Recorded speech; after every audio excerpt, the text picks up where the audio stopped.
So good evening. एक अच्छी शाम। और आज मैं रिव्यू कर रहा हूँ 9mm पिस्टल का। बहुत कम यूट्यूबर हैं जो वेपन्स के बारे में इंडिया में बनाते हैं, वीडियोस बनाते हैं, और ऊपर से 9mm पिस्टल के बारे में स्पेसिफिकली 8 या 10 वीडियोस होंगी बड़ी मुश्किल से 9mm पिस्टल की, क्योंकि ये आम पब्लिक के लिए नहीं है। और ये मिलता है हमारी जो स्टेट की पुलिस हैं, जितनी भी इंडिया के अंदर जितनी भी स्टेट पुलिस हैं उनके पास। और किसी के पास होगा नहीं होगा उसके बारे में हमें जानकारी नहीं है। तो सिविलियन के पास आज तक मैंने ये नहीं देखा। मेरे को लगता है आपने भी नहीं देखा होगा, मेरे को उम्मीद है। तो इसको बोलते हैं 9mm semi automatic pistol. Semi automatic की जो डेफिनेशन है वो आपको पता ही है। उसके बिना अगर इसको कैलिबर के अंदर देखा जाए तो इसका कैलिबर है 38 कैलिबर। और जो इसके एमिनेशन जो इसके अंदर फायर होता है वो 9mm इंटू 19mm, मतलब उसका जो डाया है वो 9mm है, और जो उसकी लेंथ है एक कैट्रिज की वो 19mm है। उसके बिना जो इसका एक्शन है, जिस सिद्धांत के ऊपर ये काम करता है, उसको बोलते हैं शॉर्ट रिकॉयल। शॉर्ट रिकॉयल के ऊपर भी आप यूट्यूब के ऊपर जाएँ, काफ़ी लंबी वीडियो हो जाएगी अगर मैं आपको शॉर्ट रिकॉयल के बारे में बताऊँगा। तो शॉर्ट रिकॉयल के बारे में कोई वहाँ पे पूरी वीडियो होगी, आप देखना और उसको समझना। मतलब बेसिकली शॉर्ट रिकॉयल होता क्या है कि जो गोली फायर होने से जो एनर्जी पैदा होती है, उस एनर्जी को साइकिल पूरा करने के लिए, अगला राउंड फीड हो जाए वहाँ तक एक साइकिल पूरा होता है, तो उस साइकिल को पूरा करने के लिए उसी एनर्जी को एक बड़ी ख़ास तरीके से इसको डिज़ाइन किया जाता है कि उस एनर्जी को ये यूज़ कर सके। वेपन, बहुत सारे वेपन होते हैं जो शॉर्ट रिकॉयल होते हैं, लॉन्ग रिकॉयल वेपन भी होते हैं, चलो वो कहानी अलग है।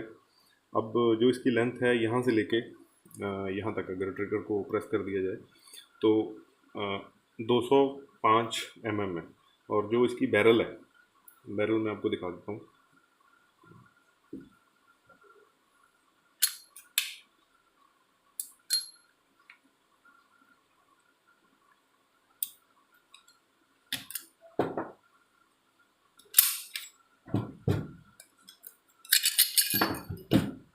ये इसकी बैरल है, ये 120 mm, मतलब 12 सेंटीमीटर लंबी है।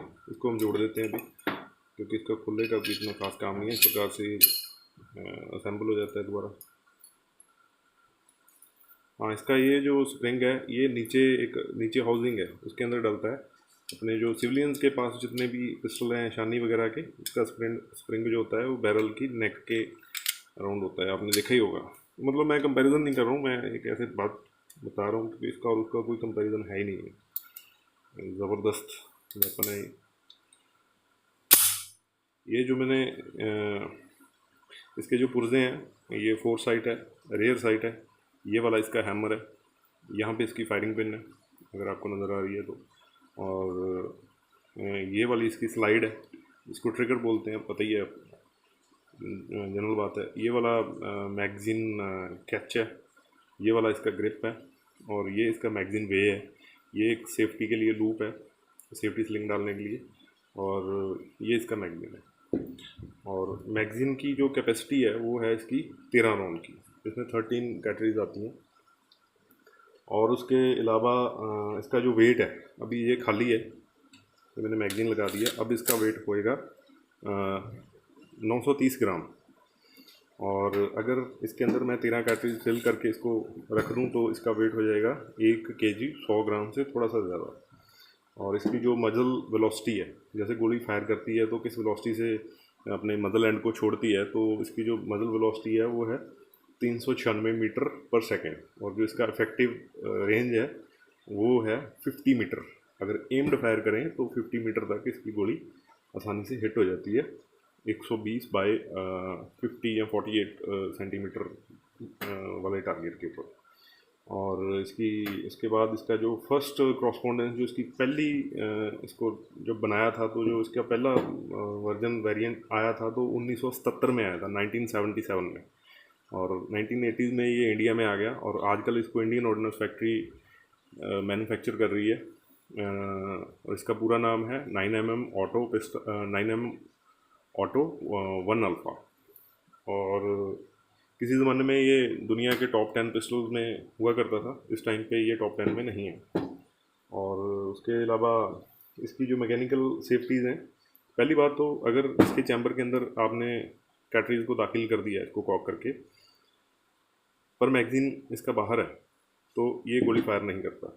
नंबर 2 बात, इसकी जो दूसरी मैकेनिकल सेफ्टी है वो ये है कि अगर किसी ने आगे से आके इसको ऐसे हल्का सा मार दिया, अगर इसकी मूवमेंट होगी यहाँ तक, तो भी ये फायर नहीं करेगा। अगर यहाँ पे ये किसी कारण से रुक गया तो भी ये फायर नहीं करेगा, क्योंकि इसके अंदर एक सीयर होता है जो एक तरह का कुछ मैकेनिज्म होता है, उसके ऊपर दबाव डालता है, जो कि यहाँ से प्रेशर फट जाता है और ये हैमर स्ट्राइक करता है फायरिंग पिन के ऊपर, और वहाँ से वो सीयर डिसएंगेज हो जाता है इसको यहाँ पे होने इसकी मूवमेंट अगर यहाँ तक हो जाती है तो मोटा मोटा ये है कि अगर ये पिस्टल गिर जाता है किसी कारण से और अगर इसके चैम्बर में राउंड है तो ये फायर नहीं करता, अगर ये चीज़ इसकी नीचे स्ट्राइक करती है तो ये दो इसमें मोटी मोटी हैं जो मैकेनिकल सेफ्टी हैं। और भी होंगी, मेरे को नहीं पता, अगर आपको पता होगा कुछ इसके बारे में तो मेरे को कमेंट करके नीचे बताना।